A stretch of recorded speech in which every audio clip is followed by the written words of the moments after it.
Sosyal bağlantıların hem online platformaların hızlı genişlenmesi verir kolaylık değil sadece öğrenmek için hem laf etmek için ama riskleri peydalatırır kiberbullying'den hem internet çekilmesinden korkunçlu kontenta kadar. Haberledi Moldova Devletin Prezidenti Maya Sandu TV8 kanalın programaların birisinde. Eu, în primul rând, îmi propun să sensibilizez părinții și nu doar părinții despre problema rețelelor. En ilkin lazım yükseltme ana babaların bilmesini değil sadece o zorluklar için angıları bağlı uşakların bulunmasının internette. Onların online vakıdı her zaman büyür. Da çok türlü araştırmalar gösterirler hani çok vakit internet kullanması ilişkili sağlığın psihika taraflarından. Uşaklar olurlar susarak, uykuları dağılır da onlar pasif olurlar yaşamakta.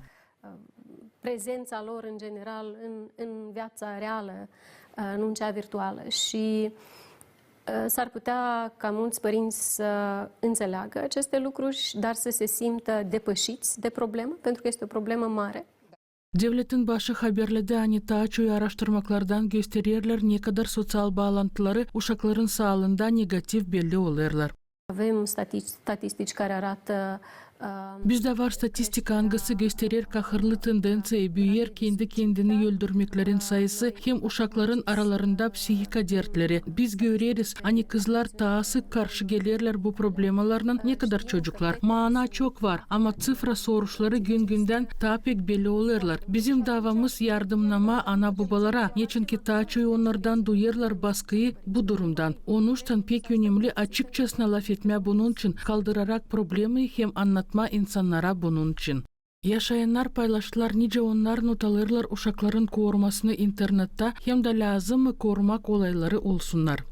Когда дети используют социальные сети и вообще интернет, больше... Açan uşaklar kullanırlar sosyal bağlantıları hem interneti 10 minuttan daha çok onlar olurlar agresif hem açan alırsın onlardan telefonu. Peydalanır agresiya hem de onlar bakırlar dil lazımlı kontenti onların yaşlarına göre angılarını dil lazım baksın uşaklar 16 yaşına kadar. Onlar paylaşırlar bununla sonra da denirler hep öyle yapma da bu pek prost. Ben sayarım hani uşaklar lazım baksınlar resim filmleri yaşlara göre ama daha büyük uşaklar lazım seyretsinler faydalı filmleri. Мультики по возрасту, ну уже постарше дети, фильмы познавательные, вот такое должны смотреть дети.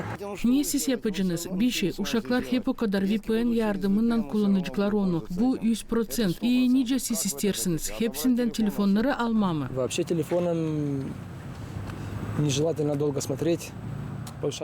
Halizden telefonları dilisle çok vakit bakma. Bu işe uşaklar çok zaman harcarlar. Bir şey faydalı işle paylaşma varınca. Ama böyle uşaklar pek çok vakit geçirirler telefonlarda. Da onlar olurlar sinirli hem onları zor olur terbiye etme. И становятся неуправляемыми, нервными.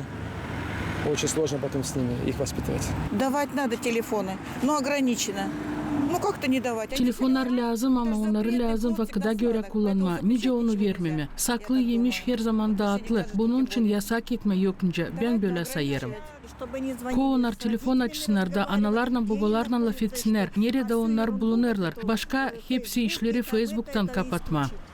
Konsultasyaların süresinde paylaşıcılar yapacaklar analiz bugünkü korumak mekanizmalarına uşaklar için da not alacaklar yeterli mi kanun normaların işlemesi. Bitkiye kabul edilecek karar nesi değişilmekleri kanuna lazım geçirmeye ki online platformaların işini kontrol etmek hem internette uşakları koruma.